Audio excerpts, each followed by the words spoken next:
সুন্দর একটা ভিডিও করছি বন্ধুরা তোমাদের জন্য।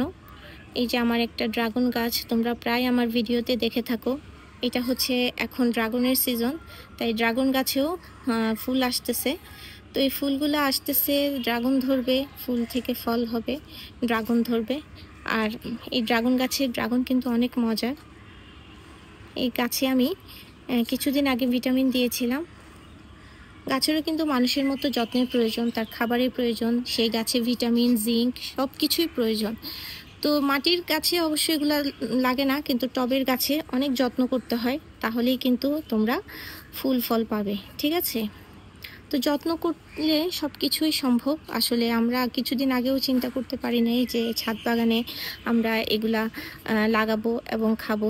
যেহেতু বাহিরের খাবারে ফরমালিন রয়েছে, তো সেই ফরমালিনযুক্ত খাবার আসলে আমাদের খেয়ে অনেক রোগবালাই দেখা দিচ্ছে। তো আমি চিন্তা করলাম বাসায় কেন, মানে জায়গা আছে যখন একটু গাছগাছালি লাগাই। তো আমি আমার একটা ছোট্ট ডাল থেকে এতগুলো ড্রাগনের চারা করেছি এবং এগুলা থেকে মোটামুটি ফলও খাচ্ছি। তো আমি একা মানুষ যত্ন করতে পারি না। ড্রাগন গাছগুলো আরও সুন্দর করে রাখলে হয়তো আরও সুন্দর করে ফল ফুল পেতাম, কিন্তু এখন আর কিছু করার নেই।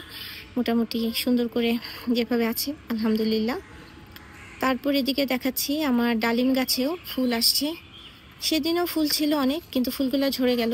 এই যে ভিটামিন দিই নাই, ভিটামিন জিঙ্ক এগুলোর অভাবে আমার গাছের ফুলগুলো ঝরে গিয়েছিল। তো মাশাল্লাহ এখন ফুল এসছে, এই যে আরও আসতেছে। তো দেখা যাক এবার ডালিম খেতে পারি কি না। আর এই যে সফেদা গাছও মোটামুটি সফেদা আসে শুরু হয়েছে, সফেদা খাবো। সফেদা আমি প্রত্যেকবারই খাই। তো এখানেও কিছু সফেদা আসছে, দেখাই আমি একটু জুম করে। বন্ধুরা দেখা যাচ্ছে কি না বলতে পারি না।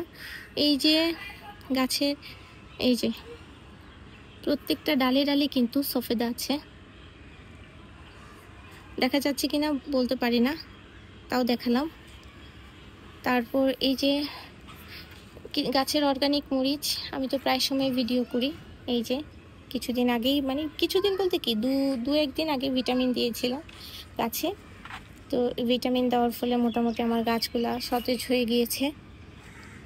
এখানে সার প্রয়োজন, আর বৃষ্টি হওয়াতে গাছগুলোকে দেখতে অসম্ভব সুন্দর লাগছে, সতেজ লাগছে, কি বলবো আর, বলে বোঝানোর মতো না। তারপরে এই যে পুদিনা, পুদিনা তো আমি সব সময় দেখাই। আমার পুদিনা এটা অনেক কষ্ট করে এটাকে শিকড় থেকে, যেগুলো শিকড় মরে গিয়েছিল সেগুলোকে আমি উজ্জীবিত করেছি। এটা হচ্ছে আমার সবচেয়ে বড় একটা প্রাপ্তি। এখান থেকে আমি এত সুন্দর পুদিনা পেয়েছি। তো এভাবে যদি আপনারাও যত্ন করেন, অবশ্যই আপনারাও অর্গানিক জিনিসগুলো খেতে পারবেন। আর যদি ছাদে একটু জায়গা থাকে বা বারান্দায় একটু জায়গা থাকে, অবশ্যই আপনারা এগুলো লাগানোর চেষ্টা করবেন এবং এখান থেকে সুন্দর সুন্দর শাকসবজি, ফলমূল আপনারা খেতে পারবেন। তো বন্ধুরা, এই ছিল আমার আজকের ভিডিও। কেমন লাগলো কমেন্ট করে জানাবে এবং আমার পাশে থাকবে। ধন্যবাদ বন্ধুরা ভিডিওটা দেখার জন্য। প্রতিদিনই দেখাই, কিছু না কিছু ইনফরমেশন থাকে আমার ভিডিওতে। এইগুলো কেমন লাগলো, এটা হচ্ছে একটা লেবু গাছ, যেটা আমাকে একটা লেবুও খাওয়াই নেই, খালি বড় হচ্ছে, সুন্দর সুন্দর পাতা গজাচ্ছে। তো এই হচ্ছে আমার ভিডিও। কেমন লাগলো বন্ধুরা, পরন্ত বিকেলে ছাদে উঠে ভিডিও করছি, কেমন লাগলো সবাই কমেন্ট করে জানাবে। আল্লাহ হাফেজ।